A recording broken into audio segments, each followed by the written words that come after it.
Yeah, it's so wonderful. And boy, oh boy, we are so glad to have you here today because we want to start off our part of the chat by talking about the federal party leaders debate that went down last night.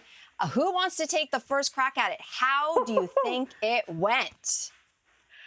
Oh my goodness. Well, let me just say that that was a perfect masterclass for strong women if you want to learn how to do the clap back, I just felt like I want to get that printed on a t-shirt. I invite you to educate yourself. I want that on a t-shirt and I will wear it here, there, and everywhere. But other than that, I just feel like as if it's so strange that we're even doing an election right now where I feel like we're in a house on fire and that they're still squabbling over who is going to hold the hose to put out the fire. And maybe the fire is good to put out maybe in 2050. I mean, I just want to know that I'm alive in the next 5 years. What the heck are we doing this election? So that's how I feel about it.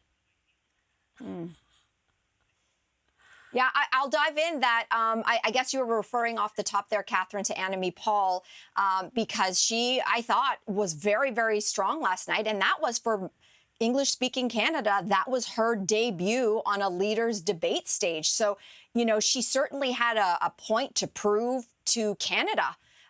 We, of course, had the French debate the other day. This was her first time to come out in English. And by all accounts, I think a lot of people are saying she held her own. She made really, really strong points. She wasn't afraid to mix it up. She was taking on leaders about really pressing issues that are affecting Canadians' lives today. Here's one of those quick exchanges that happened last night. We will get to that clip, but I do want to say one step back. This really, even though it was all the party leaders debating last night, this ultimately, for me, was about watching Trudeau and O'Toole. Because if you believe all the polls, it's either going to be Prime Minister Trudeau after September 20th, or it's going to be Prime Minister O'Toole. And if the polls are holding, those two are still neck and neck. And so last night, I really wanted to see, was someone going to break through? Because it was their one and only chance to do so.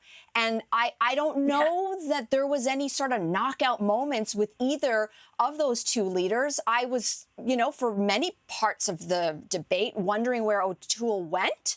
He was very quiet overall, I found. And maybe that was his strategy. Like maybe his whole thing was, I'm just going to lay low.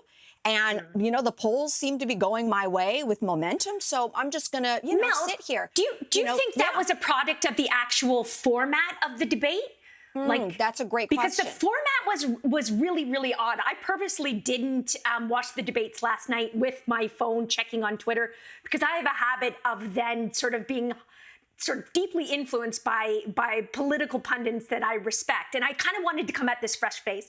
So when I woke up, I was surprised to see that a lot of people didn't think our moderator, Shachi Kurl, did a good job, because I thought she did an extraordinary job.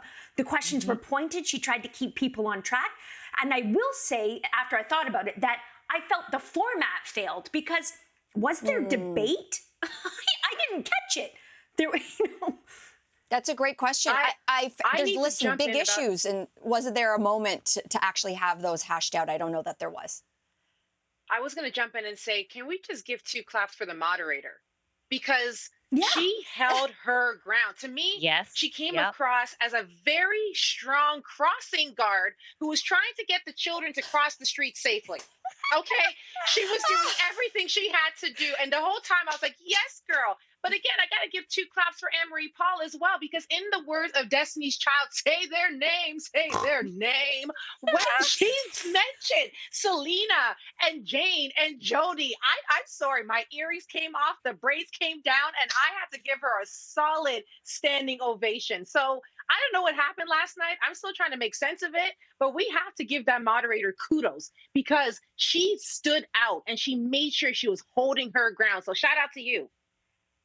Yeah, I totally agree. And don't you guys think that the journalists that they had on, they all did a pretty extraordinary job as well, especially Rosemary Barton, for just staying on track and going back and being like, guys, it's a yes or no question. Like, would you put a parent in a long-term care facility? Yes or no?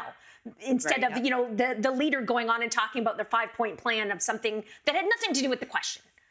It felt like it was a standout moment for women. for sure. Like it just felt like as if the women were really holding their own, keeping the reins on the entire night, because otherwise it would just felt like a bunch of men toddlers running around in their suits. Kids, it felt like that. And so for me, I actually paced the room, just like watching them with amazement. And let's just remember, when there have been women moderators in the past, they have been completely attacked for being too soft on time limits. So let's just remember that when now this person is being targeted for being too harsh, just give it a break. Let's just be real. This person did an amazing job. Good for her.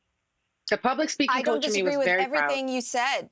Yeah, I don't disagree with anything. The women really shone last night. The question, though, is because it is a debate and the purpose of the debate is to hear the leaders debating one another, and you're talking about big issues, when you're talking about climate change and Indigenous peoples and, affordability of life, all these issues are so big. And so even though I thought that the moderators did such a great job keeping to time, did it almost go, not to their fault, but if someone is asked the question, like, what is your climate plan?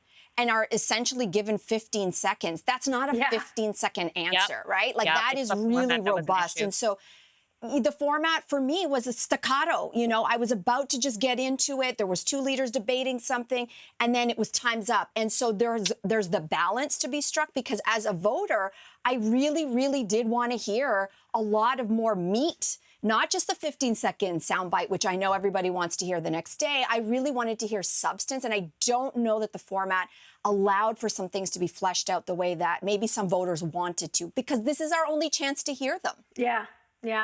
I think we've settled this staccato format, crossing guard, amazing moderation, and strong women. Changing the topic now.